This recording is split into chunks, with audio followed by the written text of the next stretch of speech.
Gerald Hector Scarpelli, 1938, May 2, 1989, was a hitman for the Chicago outfit criminal organization who later became a government witness.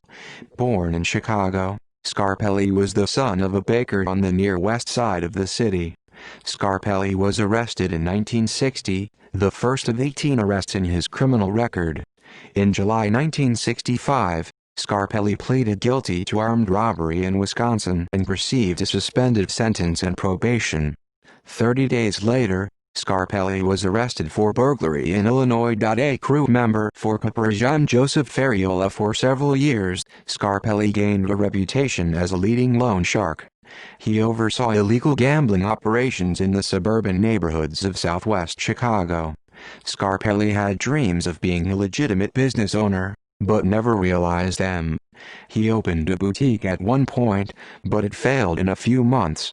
His other ambition was to open an automobile salvage yard, but could not achieve it due to his criminal record. Mob hitman. On March 11, 1979, Scarpelli participated in the murder of George Christopoulos, the owner of a roadhouse in North Chicago. Mobster John Borsellini had received permission from the outfit leadership to murder Christopoulos because he was impeding one of Borsellini's rackets. On March 11, 1979, Borsellini and Scarpelli drove to Christopoulos' club and waited for him in their car. When Christopoulos emerged from the club and got in his car, the two masked hitmen went over to him carrying shotguns.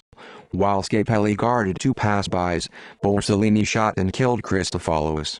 2 months later, Borsellini was found dead in a field. Scarpelli was considered the prime murder suspect. On another occasion, Scarpelli participated with Michael Oliver in a raid on an adult bookstore in Elk Grove Village during which Oliver was shot.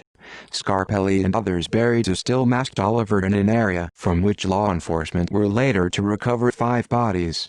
In 1980, Scarpelli and 3 other mobsters murdered William Dauber and his wife Charlotte. Dauber was a ruthless outfit mobster who had gained control over the Southside auto chop shops, places where stolen automobiles were disassembled so the parts could be sold. Dauber worked for outfit boss Albert Caesar Taco. However, Taco had grown tired of Dauber's independence and started worrying that Dauber was working with law enforcement. After getting word that Dauber would be attending court on July 2, 1980, Scarpelli, Butch Petrocelli, Jerry Squilisi and Frank Calabrese, Sr., stalked the Daubers from court, finally closing in on a country road to open fire with an M1 carbine and a shotgun.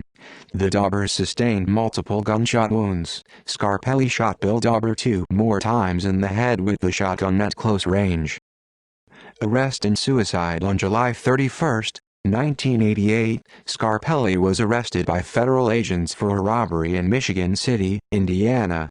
After being confronted with wiretap conversations from James Duke Basil, a Scarpelli crew member, discussing assassination methods, Scarpelli agreed to become an informant.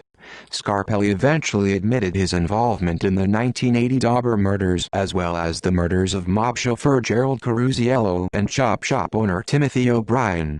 On May 2, 1989, 2 days before a court ruling on his robbery charges, Gerald Scarpelli died after hanging himself in a shower stall at the Metropolitan Correctional Center in Chicago. Scarpelli allegedly killed himself because a judge had recently ruled against him regarding the Basil tapes.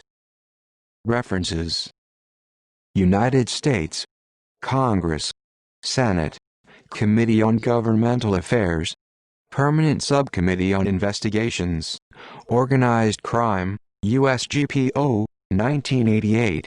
1. External links: It's not The Godfather, or even The Sopranos, making ends meet as a Chicago hitman, The Jerry Scarpelli Story by Richard C. Lindbergh DYS Revocation Manual.